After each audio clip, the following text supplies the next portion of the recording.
believe that piece of software is doing the right thing? Why do I believe its output is correct? And in the case of paper ballots, you can sort of do statistical sampling and look at the inputs that the software looked at and look at the outputs and say, yeah, it did the right thing on a statistical confidence level. You know, I don't know if you're talking about auditing of software or auditing of the particular inputs and outputs. The auditing of the software itself is an unsolved problem. We don't have good techniques in computer science yet for providing assurance that software will do the right thing all the time. You shouldn't expect that of a certification process that looks at the software. The looking at the software that's done in the certification now is a good hygiene check. It's not using obsolete encryption. It's you know, not putting passwords in the clear or whatever. But it doesn't provide the kind of assurances that you really want if you want to convince the losing candidate that he lost the election fair and square. Software is enormously subtle, enormously complicated. It can you know, play tricks on itself and overrun stacks and do all kinds of things that just are surprising. There are people who run classes like Avi Rubin sometimes divide the class in two and tell part A to take this voting system and put a glitch in it that see if part B of the class can detect it, and they don't. You know, I mean, it's easy to hide in software malware and misbehaving things and so on too. So auditing the software per se is so complicated that we ought to stay away from that whenever possible. If some part of your argument to a losing candidate is, and you lost because this software says so, that's not a good argument. Right. But on the output input audits. On the input-output side, if you can statistically check, you can say, well, if you take, you know, these sample of 400 ballots out of these 10 million ballots that were cast, and you do the appropriate tests, then you can say, yes, the counting was done properly, and the statistics will support that. So you've got a counting process that's checkable because the input-output relation is checkable, but just by statistically sampling. Yeah, and so that's a very different kind of check. You don't need to trust the software being correct. And this is the point of the paper that John Wack and I wrote a while ago called Software Independence. You'd like it to be the case that the outcome of the election cannot be changed by an undetectable error or bug in the software. If you're depending on the software being correct in order to trust the correctness of the election outcome, you're in a very precarious spot because software isn't correct. Commercial software has 3 bugs or so for every 1,000 lines. Some of those bugs may be enough to cause the election outcome to be incorrect. Typical software runs for many millions of lines. So all software that's out there is commercial software, has bugs in it. I don't think there's any vendor here that would claim that their software is totally bug-free and would turn their company over for you if you found a bug in their software. It just isn't going to happen, right? I mean, so software is known to be buggy, and if you're counting on the correctness of the software for the correctness of the election outcome, you're in trouble. But if you can check the correct behavior of the software on a particular election set of inputs by checking a statistical sample of the outputs, you're in great shape because those techniques can be done without sophisticated software. They can be done by people looking at a small number of ballots. Yeah, and if I can really quick, just to barely add to what Ron said, not only is it checking a statistical sample to say, yes, the outcome is correct, but what you're basically saying is if you go and count those 9 million minus, or 10 million minus 400 ballots, if you actually go do the recount, you're going to find the same answer that we found in our tabulation. And that's what's so powerful about risk limiting audits. It's like doing a statistical recount where you can say, the law may say you need to do a recount and someone's paying for it, but what you're going to find is the exact same answer we found you with some level of confidence. Anyway. I add just one quick little thing to that, please. And what is so powerful about that is it only takes, in this example, 400 of the ballots, so it's powerful to Commissioner's Court for funding purposes because you don't have to count the 4 million. You only had to count just a tiny % of it to prove up the whole election. Yeah, I would like to make a comment on that as well. When we developed Prime 3, we asked a question. When was the last time someone certified or tested a pen?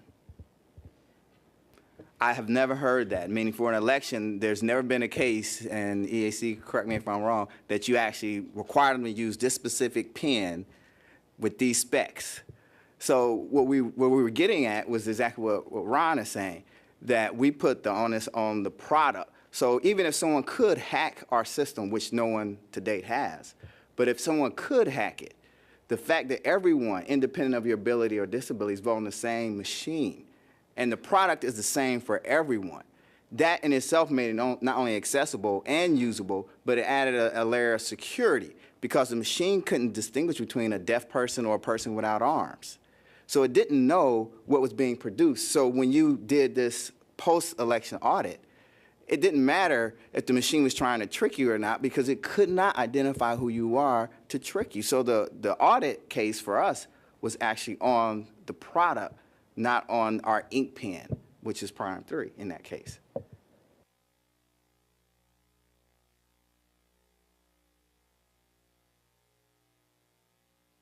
Questions from commissioners? If not, we would really like to thank all of you for your participation in this. It's been tremendously helpful for us as a commission, and we thank you for that. We do have one additional presentation for the commission on poll worker training that we will turn to, but we've kept you all a long time, and we thank you again for your participation. Sally? Hi, I'm Sally Williams from Michigan. I promise to be brief. I won't be talking about voting systems today, but will be talking about some of the other technology programs we have going on in Michigan. One in particular, our latest offering, which is a brand new online training site. My role in Michigan, other than being lucky enough to work for Commissioner Thomas, I don't get to call him that very often, so it is the liaison, the conduit with all of the election officials all over Michigan. Got that to work. And one of the unique things in Michigan that affects just a few states is that we are one of the few that administer elections at the local level, which means that our touch points are really with about 1,600 individual jurisdictions, obviously very challenging in a lot of ways, especially in the way of providing technical support and procedural support and training. We're going to get to some of what we do there in a little bit, but some of the other things we wanted to mention quickly, we've also taken an approach in Michigan on some of our major technology programs to do internal development. We're not going that route with voting systems right now, but we have done so for several years with our qualified voter file, which we first developed back in 1996. We've got a system and a law and a process in place where we have set up an electronic connect between our voter file and our driver file to keep the records in sync, which is I think one of the only ones in the nation. We've self-developed an electronic poll book application that really runs from our qualified voter file, also electronic precinct lists, which is more of a line chaser type of an application. And we've also developed a major voter resource in Michigan internally, which is our Voter Information Center. And just quickly, this is a look at our Voter Information Center. It's quite a tool. It's got a very easy URL, michigan.gov/vote. I don't know how well you can see some of this, but the major functionality allows voters to go in and do a search on their own record, confirm that they are registered, find out their polling place, sample ballot, maps to their polling places. Just last year, we also developed a mobile app for this as well, which has gotten some very good reviews. It also is a one-stop shop for everything related to voting. So we've got, a lot of information on absentee voting, military overseas, contacting your local election officials. We actually use the system which runs through our qualified voter file as well to hook voters up with their local election officials and also use that to generate our electronically transmitted UOCAVA ballots as well. Again, I'll generate it through our qualified voter file. The next slide is just a sample look at what you see. If you do a search on our Voter Information Center, probably not quite big enough, but you'll see a map to the polling place and your upcoming elections and deadlines and sample ballots, which are very interactive as well.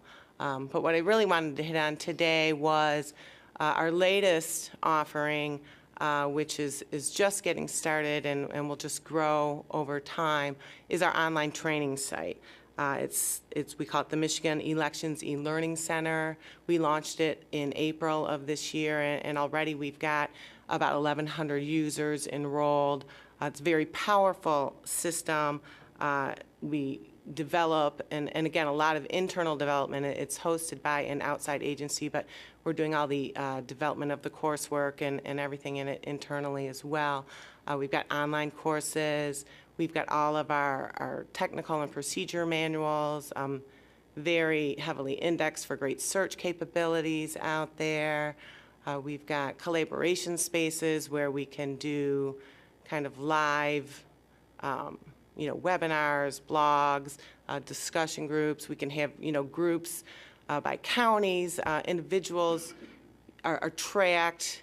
There is a sign-up, login process by individual, so we can track election officials for the counties that, we do get involved. They can track their county users. We can use it to assign specific coursework, say a brand new clerk coming in the door, assign just a series of courses there. We can put in pre-work and post-work and some other things to supplement a lot of our training. And we do a lot of now online surveying and gathering of data. I'm trying to get rid of paper and data entry, and a lot of the gathering of our UOCAVA statistics from our 1,600 different jurisdictions has been really enhanced with our online surveying. And one of the other really strong things about this site is that it's available 24/7.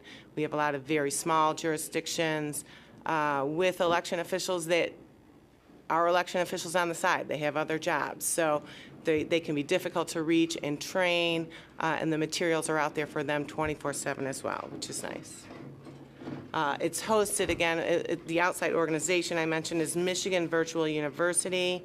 This is a nonprofit organization in Michigan that really previously has operated with online learning targeted to schools and educators. They were very excited to partner with us. It's their first foray into state government, and they're now moving on to do so with other state agencies as well. The e-learning center really is targeted for, we've hit on some of this, election administrators really at all levels. A lot of the different user groups we have out there. We again have, the technical programs of the voter file and the e-poll book. We've got training modules out there and being developed for those that are kind of a nice supplement to, in-person training and dragging everybody to, the state capitol or places that aren't right next door for them. And a lot of just use by our own staff as well. Some of the offerings, I'm going to kind of skip through this one in the sake of time. I've kind of hit on a lot of the offerings, but wanted to just show you, this is a shot of our main screen. A lot of the stuff at the top of it is instructional. It really does show up a lot better on your own PC. But we've got several areas where people can access information in different ways. Up in the right-hand corner over here, we've created a lot of just nice tips and quick links to things that we think are easy and helpful, just small things. This is a shot of a couple of those. The top half is an election calendar that we've got out there. It's interactive. We keep it updated for every election. What's highlighted up there is the date for this November's election when precinct inspectors must be appointed. It's got links to the law that, if people question, what has to be done and when, that, is up there and constantly updated by our staff. People can use this, download it to their own Outlook calendars. They've been very excited about this. The bottom half shows a shot of just, we have a what's new button whenever we put new content out there. You'll see it under here. And what you'll see is there's lots of ways to list things by topic and, other ways. And what you'll see is then you'll see the format for what the item is. It's a little hard to read, but you'll see classroom, training, you'll see online training, you'll see documents and things like that. So lots of ways to find what you're looking for. Another main part of the screen are the boxes towards the bottom half that kind of had the red, white, and blue little logos on them. Those are sorted by subject matter. So for example, if we look at, there's one in the bottom left that lists courses. you can just go right there. And if you just want to look at courses, or if you just want to look at everything we've got on the e-poll book, things like that, you can list things all kinds of different ways. And again, get to these types of listings and see the various type of materials that are out there. One we're highlighting is one of the post-coursework. We have an extensive clerk accreditation class for brand new clerks. When they first come in the door, they're required to pass an exam when they're done. We've put this out online that people can take and get their results immediately, get feedback on the information if they've answered anything incorrectly, and again, replaces a kind of a somewhat lengthy and clunky paper process that we had. I think this is my video. One of the other things I wanted to highlight real quick is we've done a series of training videos which incorporate... Processing voters. And we've got audio too. We'll just show you a quick segment of this with the software that we've got. As the voter enters the polling location, greet the voter and instruct the voter how to complete the application to vote. We have some really good actors in here too. Ask the voter if he or she has photo ID.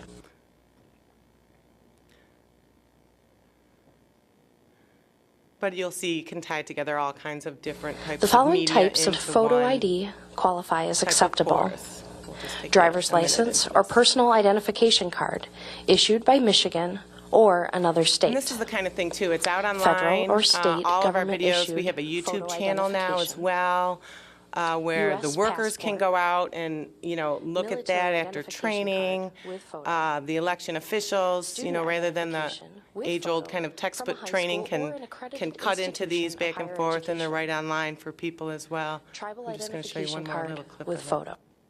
if I can embarrass my boss.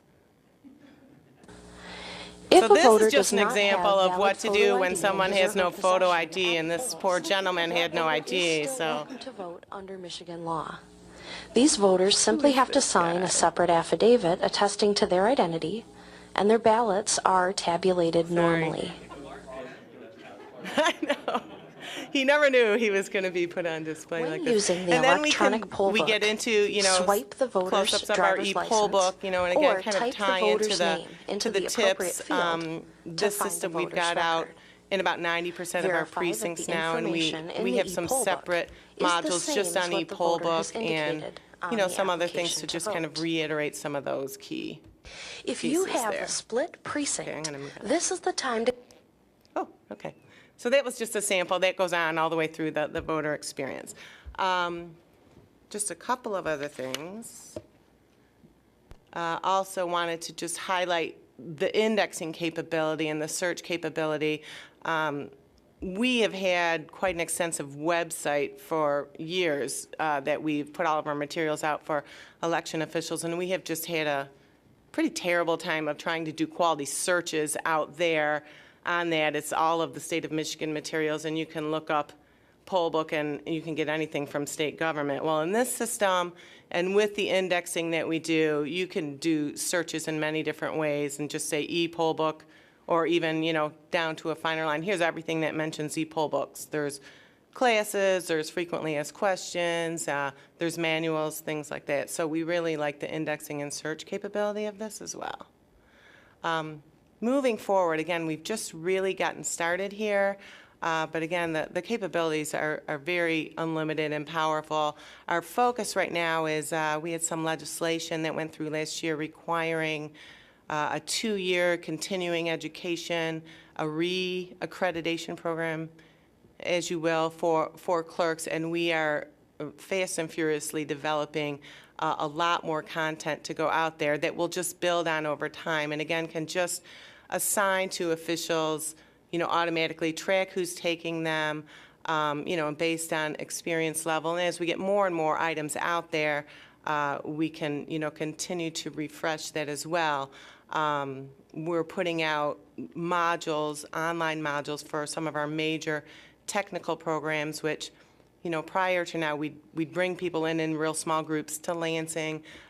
Very difficult for some people, but we're putting out a whole series for qualified voter file training, e-poll book training. There's several pieces out there as well. And we're going to expand on the collaboration centers and the groups. We've set up a user group for the site itself, inviting people in to give us suggestions for other types of materials to put out there. You know, those that use certain types of voting equipment, for example, can have collaboration spaces. They can, you know, share their materials, how they train, things like that. You know, webinars, we're planning one now. We also have a brand new post-election audit program that really goes end to end, just from election official responsibilities, you know, on election day, pre and post and election day items, which we're tracking the results of those to develop additional training courses to focus on. We're putting a webinar out on, you know, the items we're finding in our audits to bring more reminders to people and things like that. You know, and then any sessions that we put out there, even, you know, a live training session we can record and place out there for future use. So just very excited, very, lots of capabilities here. Happy to share any other information if anybody else is interested or answer any questions.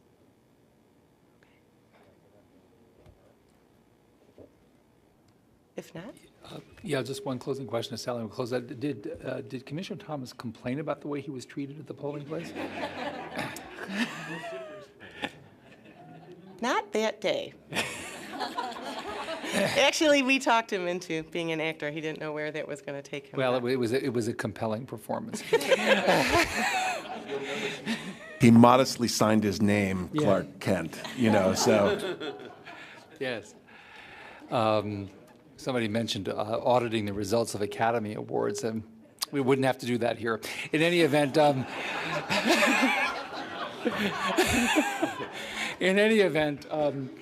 thank you all very much for coming. As Commissioner Ginsburg said, this was a thought that we had to bring people together in this sort of conversational framework and to try to really initiate a dialogue, and it worked well beyond any reasonable expectation we could have had. So thank you very much for coming.